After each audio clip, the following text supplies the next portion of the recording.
Hello, good morning students. Now we're discussing 12th class chemistry and your today's topic is group 16th element that is oxygen family.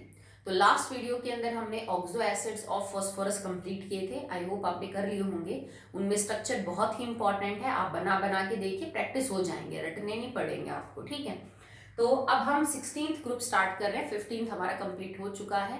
13th 14th जो है वो हमने complete कर दिया था in the 11th class. तो oxygen family को बेटा हम चैल्कोजेंस भी बोलते हैं या इसको कैल्कोजेंस भी बोल सकते हैं.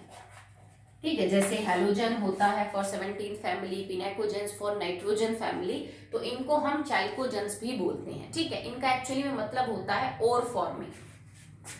It means ore forming. क्योंकि आपने जब 10th के अंदर चैप्टर पढ़ा था that is extraction of metals, तो उसने आपने और देखे थे. कोई और सल्फाइड होती है, कोई कार्बोनेट होती है, कोई ऑक्साइड होती है, कोई हाइड्रेटेड होती है. ठीक है.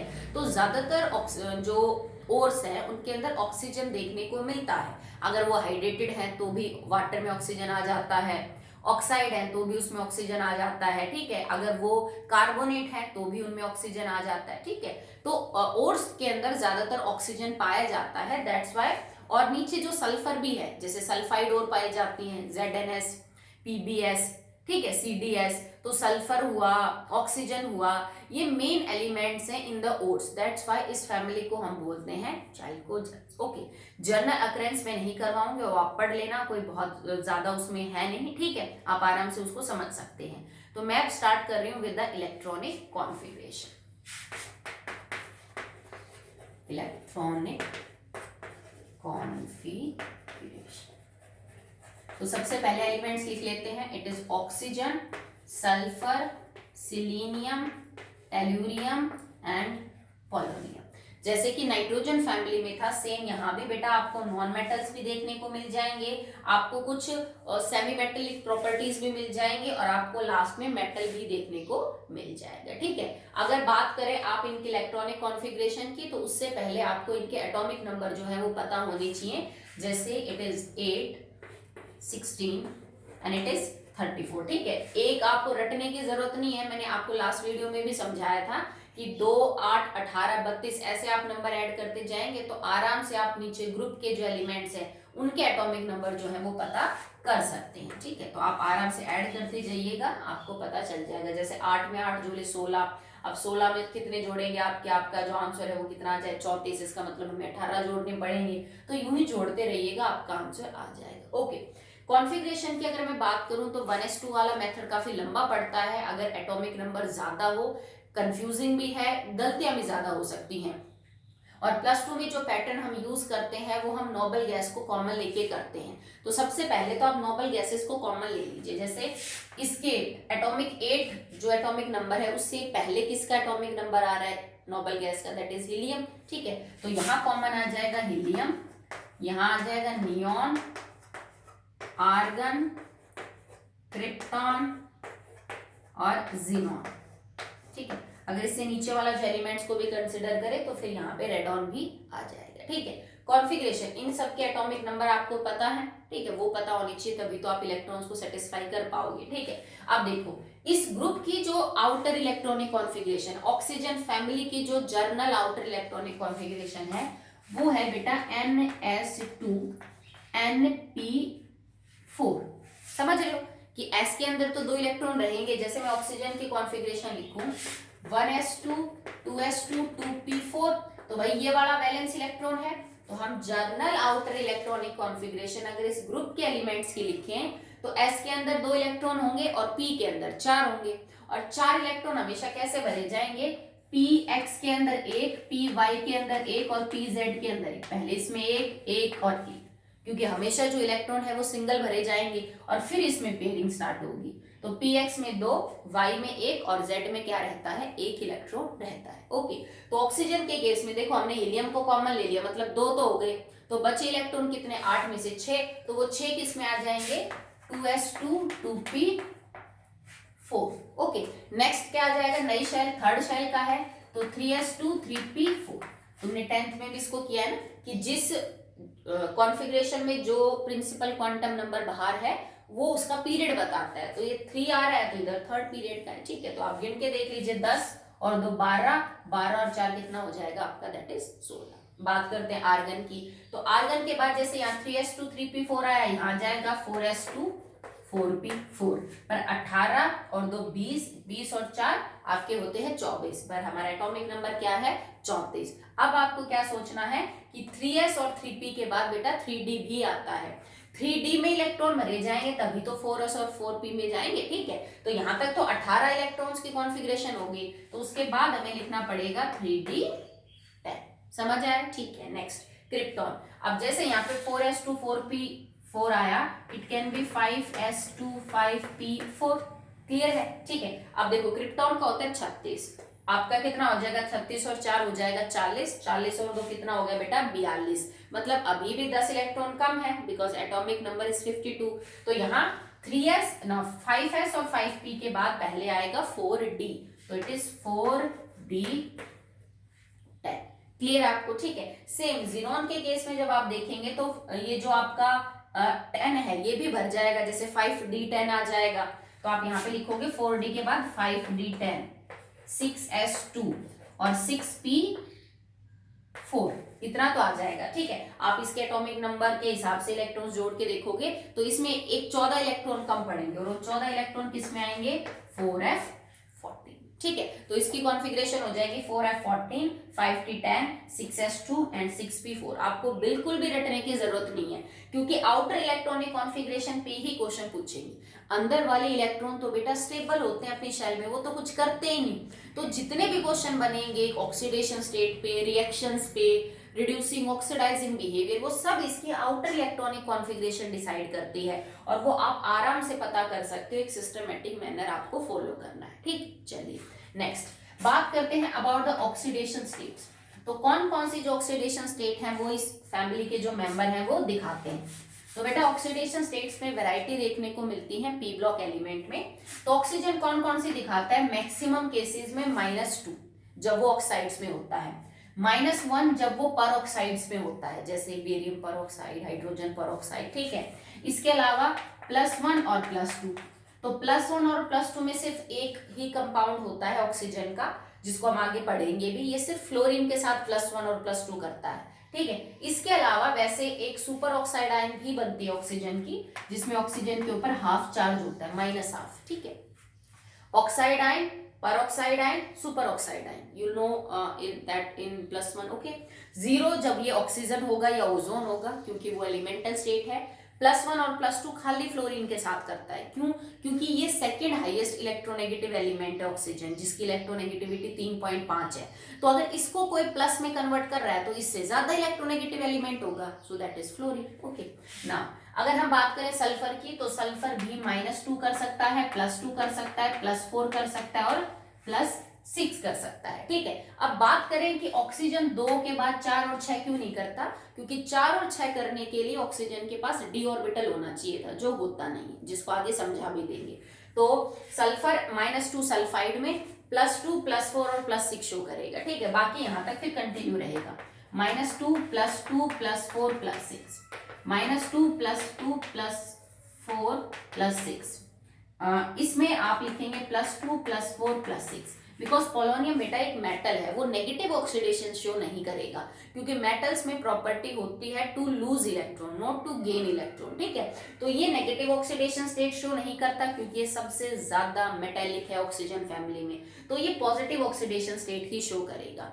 अगेन पॉजिटिव ऑक्सीडेशन स्टेट जैसे +6 है, वो भी बहुत कम स्टेबल होगी पोलोनियम की, क्योंकि इनर्ट पेयर इफेक्ट की वजह से जो बड़ी ऑक्सीडेशन स्टेट है वो क्या हो जाती है, कम स्टेबल हो जाती है। तो मैंने अभी तो जस्ट आपको थोड़ा ब्रीफ आइडिया दिया है, अब हम इसकी प्रॉपर्टीज को पढ़ेंगे।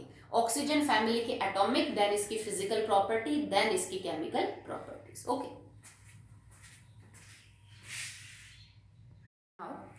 Next topic is atomic properties, okay. So now atomic properties में हम size, electronegativity, electron gain enthalpy, ionisation enthalpy, इन सब के बारे में बात करते हैं। तो चलिए सबसे पहले स्टार्ट करते हैं विद द एटॉमिक साइज। तो बेटा एटॉमिक साइज में कुछ भी इरेगुलर या एक्सेप्शनल है नहीं, नॉर्मल ट्रेंड है।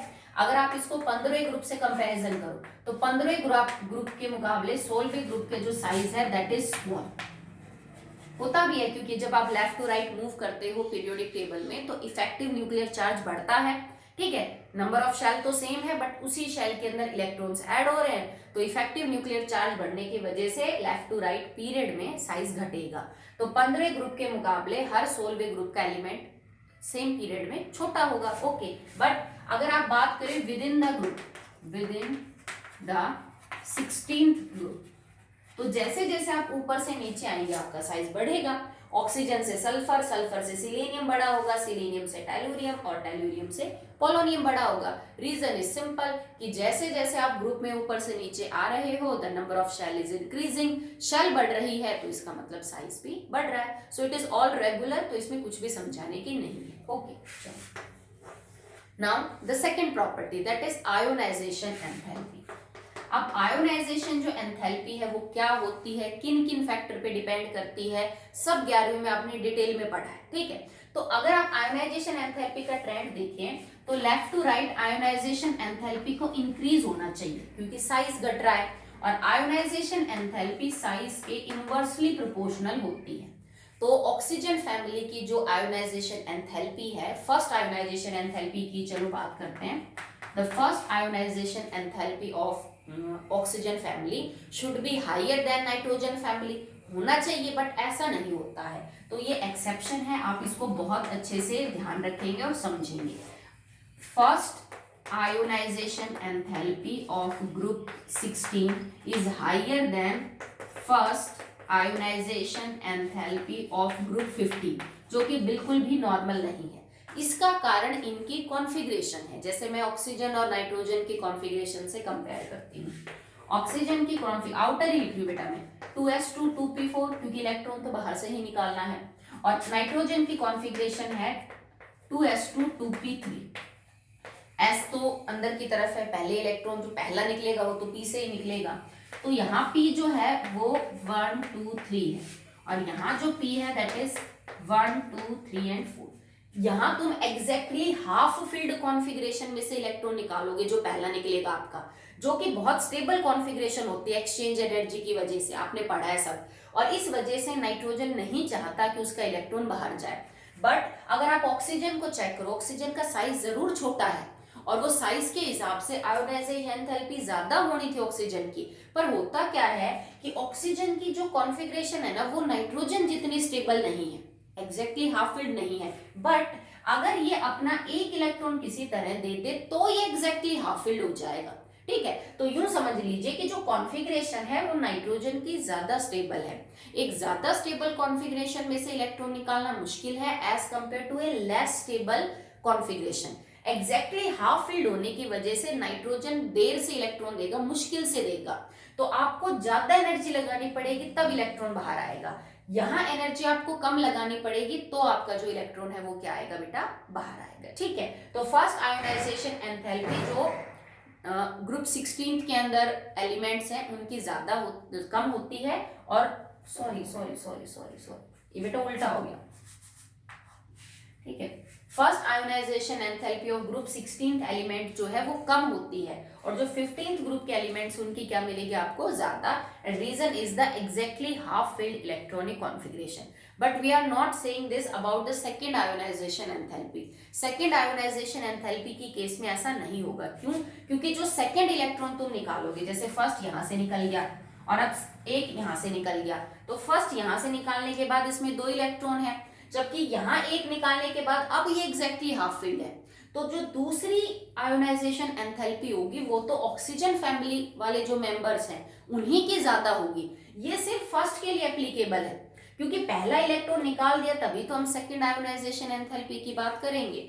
और जो सेकेंड आयोनाइजेशन एंथैल्पी है वो जब एक इलेक्ट्रॉन निकल ही गया तो नाइट्रोजन की एग्जैक्टली हाफ फील्ड डिस्ट्रॉय हो गई, और यहाँ पे अगर ऑक्सीजन की हमने एक इलेक्ट्रॉन निकाला, now it becomes the exactly half filled configuration, that's why now it is more stable and it is less stable। तो अब इस more stable में से इलेक्ट्रॉन निकालना डिफिकल्ट होगा और इसमें से निकालना आसान।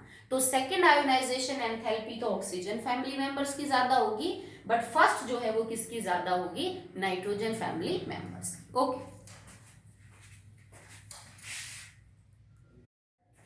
As we know that कि जो फर्स्ट आयोनाइजेशन एंथैल्पी होगी ग्रुप 16 की, फर्स्ट आयोनाइजेशन उससे ज्यादा सेकंड होगी और उससे ज्यादा थर्ड होगी, ये नॉर्मल ट्रेंड है।